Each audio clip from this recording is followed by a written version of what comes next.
40-45 ಜನ ಕರ್ಕೊಂಡ್ಬಂದು, ಅದು ಒಂದು ಟೀಮ್, ಟೆಕ್ನಿಕಲ್ ಟೀಮು, BBMP ಅವ್ರನ್ನ ಕರ್ಕೊಂಡ್ಬಂದು ಟೆಕ್ನಿಕಲ್ ಆಗಿ ಏನು ಕಟ್ಟಡ ನೆಲಸಮಗೊಳಿಸಬೇಕು ಅದನ್ನ ಟೆಕ್ನಿಕಲ್ ಆಗಿ ಅವ್ರು ಮಾಡ್ಕೊಂತಾರೆ.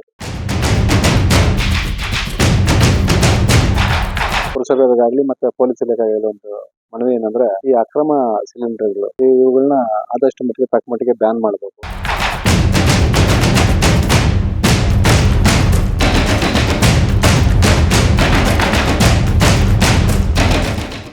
ಅಡಿಗೆ ಸಿಲಿಂಡರ್ ನಿಂದ ಗ್ಯಾಸ್ ಲೀಕ್ ಆಗಿ ಭೀಕರವಾದಂತಹ ಸ್ಫೋಟ ನಡೆದಂತಹ ಘಟನೆಯಲ್ಲಿ ಇಬ್ಬರು ಗಂಭೀರವಾಗಿ ಗಾಯಗೊಂಡಿದ್ದರು. ಇಡೀ ಕಟ್ಟಡದ 2ನೇ ಮಹಡಿಯ ಗೋಡೆಗಳೆಲ್ಲವೂ ಕೂಡ ಛಿದ್ರವಾಗಿದ್ದವು. ಕಿಟಕಿ ಬಾಗಿಲುಗಳು ಪೀಸ್ ಆಗಿದ್ದವು. ಇಂತಹ ಒಂದು ದುರ್ಘಟನೆ ಬೆಂಗಳೂರು ಹೊರವಲಯದ ಆನೇಕಲ್ ತಾಲೂಕಿನ ಬೊಮ್ಮಸಂದ್ರ ಪುರಸಭೆಯ ಕಿತ್ಕಾನಹಳ್ಳಿ ಗ್ರಾಮದಲ್ಲಿ ನಡೆದಿತ್ತು. ಇನ್ನು ಈ ಒಂದು ಸ್ಫೋಟದ ಭೀಕರತೆಗೆ ಇಡೀ ಕಟ್ಟಡವೇ ಛಿದ್ರವಾದಂತೆ ಕಾಣಿಸ್ತಿದೆ. ಪಿಲ್ಲರ್ಗಳೆಲ್ಲವೂ ಕೂಡ ಅಲುಗಾಡಿದೆ. ಹಾಗಾಗಿ ಪಿಲ್ಲರ್ಗಳು ತನ್ನ ಶಕ್ತಿಯನ್ನ ಕಳೆದುಕೊಂಡಿದೆ. ಹಾಗೂ ಈ ಒಂದು ಸ್ಫೋಟಗೊಂಡಂತಹ ಸಂದರ್ಭದಲ್ಲಿ ಗೋಡೆಗಳೆಲ್ಲವೂ ಕೂಡ ಅಕ್ಕಪಕ್ಕದ ಕಟ್ಟಡಗಳಿಗೂ ಕೂಡ ತಾಕಿ ಅವು ಕೂಡ ಒಂದಷ್ಟು ಶಿಥಿಲವಾಗಿದೆ.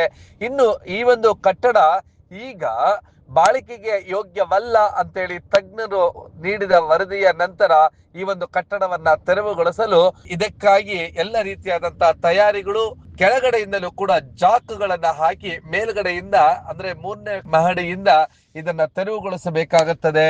ಇನ್ನು ಈ ಒಂದು ಕಟ್ಟಡವನ್ನ ನೋಡಿದ್ರೆ ಎಂತವರಿಗೂ ಕೂಡ ದಿಗ್ಭ್ರಾಂತಿ ಆಗುತ್ತೆ. ಕಟ್ಟಡ ಅಸ್ಥಿ ಪಂಜರದಂತೆ ಕೇವಲ ಪಿಲ್ಲರ್ಗಳಿಂದ ನಿಂತಿದೆ. ಉಳಿದ ಗೋಡೆಗಳೆಲ್ಲವೂ ಕೂಡ ನೆಲಕ್ಕೆ ಕುಸಿದಿದೆ. ಯಾವ ರೀತಿಯಾದಂತಹ ಕಾರ್ಯಾಚರಣೆಯನ್ನ ನಡೆಸಿ ಈ ಒಂದು ಕಟ್ಟಡವನ್ನ ತೆರವುಗೊಳಿಸ್ತಾರೆ ಅಂತೇಳಿ ಬೊಮ್ಮಸಂದ್ರ ಪುರಸಭೆಯ ಮುಖ್ಯಾಧಿಕಾರಿಯಾಗಿರುವಂತಹ ರಾಜೇಂದ್ರರವರು ಮತ್ತು ಈ ಒಂದು ಕಟ್ಟಡ ಹೀಗೆ ಶಿಥಿಲಗೊಂಡಿರೋದ್ರಿಂದ ಅಕ್ಕಪಕ್ಕದ ಕಟ್ಟಡಗಳಿಗೂ ಕೂಡ ಭಯ ಇದೆ. ಹಾಗಾಗಿ ಇದನ್ನ ಆದಷ್ಟು ಬೇಗ ತೆರವುಗೊಳಿಸಬೇಕು ಅಂತೇಳಿ ಸ್ಥಳೀಯ ನಿವಾಸಿ ಹರೀಶ್ ಅವರು ಕೂಡ ಒತ್ತಾಯಿಸಿದ್ದಾರೆ. ಆ ಒಂದು ಕಟ್ಟಡದ ಎಲ್ಲ ದೃಶ್ಯಗಳನ್ನ ನೋಡ್ತಾ ವಿವರಣೆಗಳನ್ನ ನೋಡೋಣ ಬನ್ನಿ.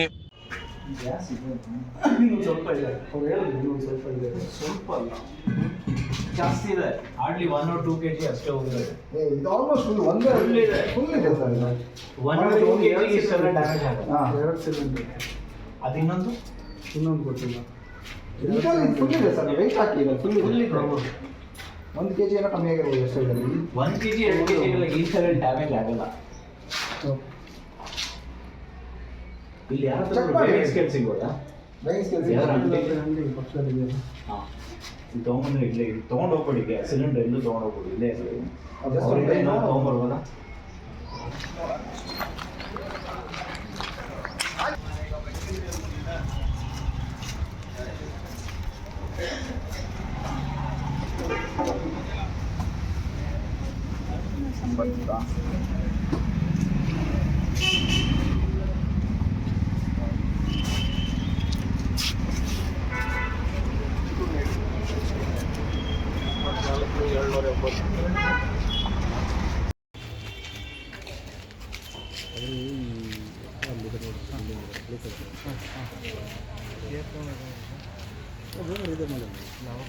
ಇಲ್ಲ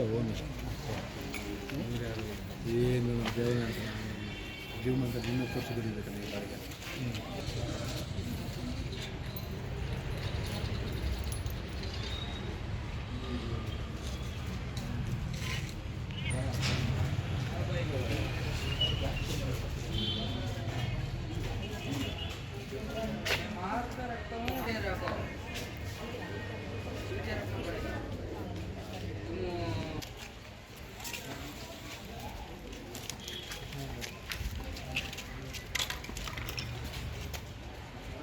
లేదంట వాళ్ళ దగ్గర.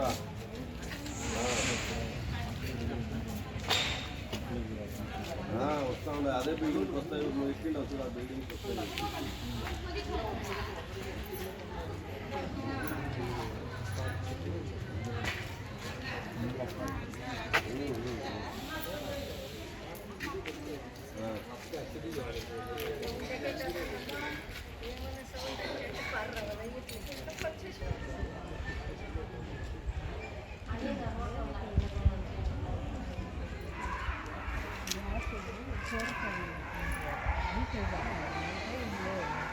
చూసుకోకుండా బొక్కులు పెట్టారు.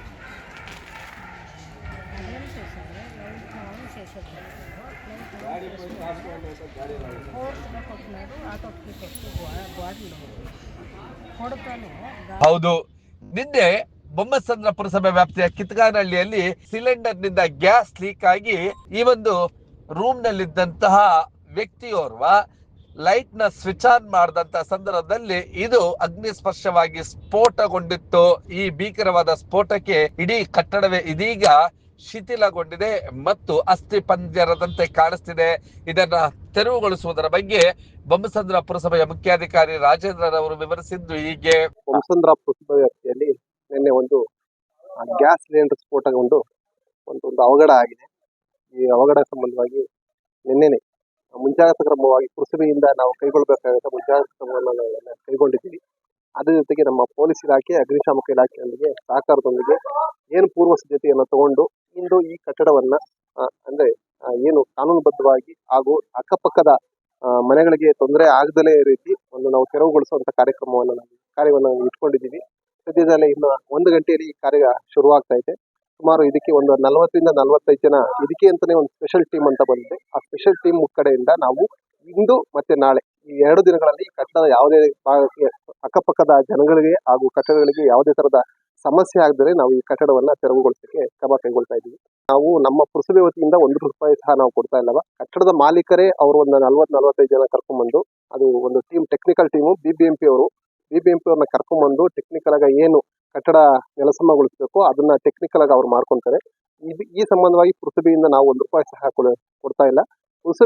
ಪುರಸಭೆಯ ನಮ್ಮ ಪೌರ ಕಾರ್ಮಿಕರು, ನಮ್ಮ ಇಲ್ಲಿ ಸಹಪಾಠಿಗಳು ಇರ್ತಾರೆ, ಅವ್ರು ನಿಂತ್ಕೊಂಡು ಕಾನೂನಾತ್ಮಕವಾಗಿ ಏನು ಕ್ರಮ ಕೈಗೊಳ್ಳಬೇಕು ಅಂತ ಅಂತಾರೆ. ನಮ್ಮ ಪೊಲೀಸ್ ಇಲಾಖೆನೂ ಸಹ ಇಲ್ಲೇ ಇರುತ್ತೆ. ಇಬ್ಬರು ಸಹಕಾರದೊಂದಿಗೆ ನಾವು ಈ ಕಾರ್ಯವನ್ನ ನಾವು ಯಶಸ್ವಿಗೊಳಿಸ್ತೀವಿ. ಸರ್, ಆಕ್ಚುಲಿ ಒಬ್ಬರಿಗೆ ಒಂದು 60% ಜಾಸ್ತಿ ಇದಾಗಿದೆ ಅಂತ ಹೇಳ್ತಾ ಇದ್ದಾರೆ. ಅವರಿಬ್ರು ಆರೋಗ್ಯವಾಗಿದ್ದಾರೆ ಅಂತ ಇಲ್ಲಿವರೆಗೂ ಮಾಹಿತಿ ಬರ್ತಾ ಇದೆ. ಬಟ್ ಆ ಸಂಬಂಧಪಟ್ಟ ಇಲಾಖೆಯೊಂದಿಗೆ ನಾವು ಆರೋಗ್ಯ ಇಲಾಖೆಯೊಂದಿಗೆ ನಾವು ಹೆಚ್ಚಲಿದ್ದೀವಿ. ಏನು ತೊಂದರೆ ಇಲ್ಲ ಅಂತ ಹೇಳ್ತಾ ಇದ್ದಾರೆ. ಪೂರ್ಣ ಮಾಹಿತಿ ತಿಳ್ಕೊಂಡು ತಮ್ಮ ಗಮನಕ್ಕೆ ತರ್ತೀವಿ. ನಂತರ ಮಾತನಾಡಿದಂತ ಸ್ಥಳೀಯ ನಿವಾಸಿ ಹರೀಶ್, ಈ ಕಟ್ಟಡ ಅಪಾಯದ ಸ್ಥಿತಿಯಲ್ಲಿದೆ, ಇದನ್ನ ಆದಷ್ಟು ಬೇಗ ತೆರವುಗೊಳಿಸಬೇಕು ಮತ್ತು ಬಾಡಿಗೆಗಳಿಗೆ ಮನೆಗಳನ್ನ ನೀಡುವಂತವರು ಒಂದಷ್ಟು ಎಚ್ಚರವನ್ನ ವಹಿಸಬೇಕು. ಗ್ಯಾಸ್ ಪೈಪ್ ಲೈನ್ ಅನ್ನ ಪ್ರತ್ಯೇಕವಾಗಿ ಮಾಡಿಸಿ ಅದರಿಂದ ಈ ರೀತಿಯಾದಂತಹ ಅಪಾಯಗಳನ್ನ ತಡೆಗಟ್ಟಬಹುದು ಅಂತೇಳಿ ಮನವಿಯನ್ನ ಮಾಡಿದ್ರು. ಹೌದು, ನಿನ್ನೆ ನಡೆದ ಈ ದುರ್ಘಟನೆಯಲ್ಲಿ ಈ ಕಟ್ಟಡ ತುಂಬಾ ಡ್ಯಾಮೇಜಸ್ ಆಗಿತ್ತು. ಆ ಡ್ಯಾಮೇಜಸ್ ಇಂದ ಯಾವಾಗ ಕಟ್ಟಡ ಕುಸಿದು ಬೀಳ್ತದೆ ಅನ್ನೋ ಆತಂಕ ನಮ್ಮ ಸಾರ್ವಜನಿಕರಿಗೆ ಇದೆ. ಹಾಗಾಗಿ ಇವತ್ತು ಕಟ್ಟಡ ತೆರವುಗೊಳಿಸುವ ನಿಟ್ಟಿನಲ್ಲಿ ಬೊಮ್ಮಸಂದ್ರ ಪುರಸಭೆ ಮುಖ್ಯಾಧಿಕಾರಿಗಳು ಇವತ್ತು ಅವರು ಬೆಳಗ್ಗೆಯಿಂದ ಕಾರ್ಯಾಚರಣೆ ಶುರು ಮಾಡಿದ್ದಾರೆ. ಸಾಧ್ಯವಾದರೆ ಇವತ್ತು ಸಾಯಂಕಾಲ ನಾಳೆ ಮಾಡ್ಬೋದು ಅನಿಸ್ತದೆ. ಮಾಡಿದ ನಂತರ ನಮ್ಮ ಸಾರ್ವಜನಿಕರಿಗೆ ಸ್ವಲ್ಪ ನೆಮ್ಮದಿಯಾಗಿ ಬಿಡ್ಬೋದು. ಯಾಕಂದ್ರೆ ಈಗ ನೀವು ನೋಡಿದಾಗ ಕನ್ನಡ ತುಂಬಾ ಶಿಥಿಲಾವಸ್ಥೆಯಲ್ಲಿದೆ. ಆ ಘಟನೆಯಿಂದ ತೆರವುಗೊಳಿಸೋದಕ್ಕೆಲ್ಲ ಸಿದ್ಧತೆ ಮಾಡ್ಕೊಂಡಿದ್ದಾರೆ. ಹಾಗಾಗಿ ನಮ್ಮ ಸಾರ್ವಜನಿಕರ ಕಡೆಯಿಂದ ಪುರಸಭೆಯವರಿಗೆ ನಾವು ಧನ್ಯವಾದ ತಿಳಿಸ್ತೇವೆ. ಮತ್ತೆ ನಮ್ಮ ಸಾರ್ವಜನಿಕರ ಕಡೆಯಿಂದ ನಮ್ಮ ಪುರಸಭೆಯವರಿಗಾಗಲಿ ಮತ್ತೆ ಪೊಲೀಸ್ ಇಲಾಖೆಗೆ ಒಂದು ಮನವಿ ಏನಂದ್ರೆ, ಈ ಅಕ್ರಮ ಸಿಲಿಂಡರ್ಗಳು ಇವುಗಳನ್ನ ಆದಷ್ಟು ತಕ್ಕ ಮಟ್ಟಿಗೆ ಬ್ಯಾನ್ ಮಾಡಬೇಕು. ಮತ್ತೆ ಸಿಲಿಂಡರ್ ಬಗ್ಗೆ ಜಾಗೃತಿ ಅಭಿಯಾನಗಳಾಗಲಿ, ಮತ್ತೆ ಈ ಕಟ್ಟಡ ಮಾಲೀಕರು ಈ ಬಾಡಿಗೆದಾರರ ಮಾಹಿತಿಗಳನ್ನ ಕಲೆಕ್ಟ್ ಮಾಡ್ಕೊಂಡು ಕೊಡಬೇಕು. ಮತ್ತೆ ಅವರ ಪೂರ್ವಾಪರ ಎಲ್ಲ ವಿಚಾರಿಸ್ಕೊಂಡು ಮನೆ ಬಾಡಿಗೆಗಳು ಕೊಟ್ಟಾಗ ಸ್ವಲ್ಪ ಸರ್ಕಾರದೊಂದಿಗೆ ನಾವು ನಮ್ಮ ದೇಶದ ಭದ್ರತೆ ಜೊತೆಗೆ ತುಂಬಾ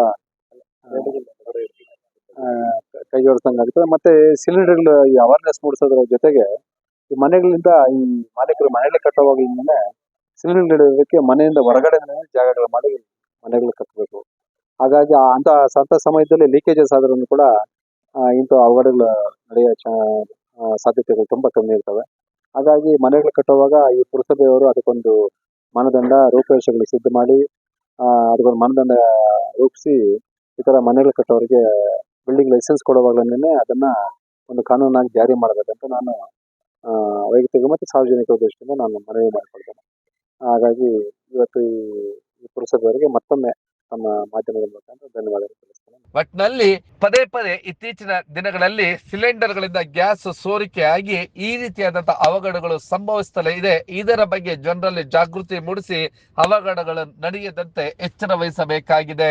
ನೀವು ಈ ಕೂಡ ಎಲ್ಲ ನಮ್ಮ ಚಾನಲ್ಗೆ ಸಬ್ಸ್ಕ್ರೈಬ್ ಆಗಿಲ್ಲ ಅಂದರೆ ಸಬ್ಸ್ಕ್ರೈಬ್ ಬಟನ್ ಅನ್ನು ಕ್ಲಿಕ್ ಮಾಡಿ, ಪಕ್ಕದಲ್ಲಿರೋ ಬೆಲ್ ಐಕನ್ ಅನ್ನು ಕ್ಲಿಕ್ ಮಾಡಿ. ನಾವು ಅಪ್ಲೋಡ್ ಮಾಡುವಂತಹ ವಿಡಿಯೋಸ್ ನಿಮಗೆ ನೋಟಿಫಿಕೇಶನ್ ಬರುತ್ತೆ.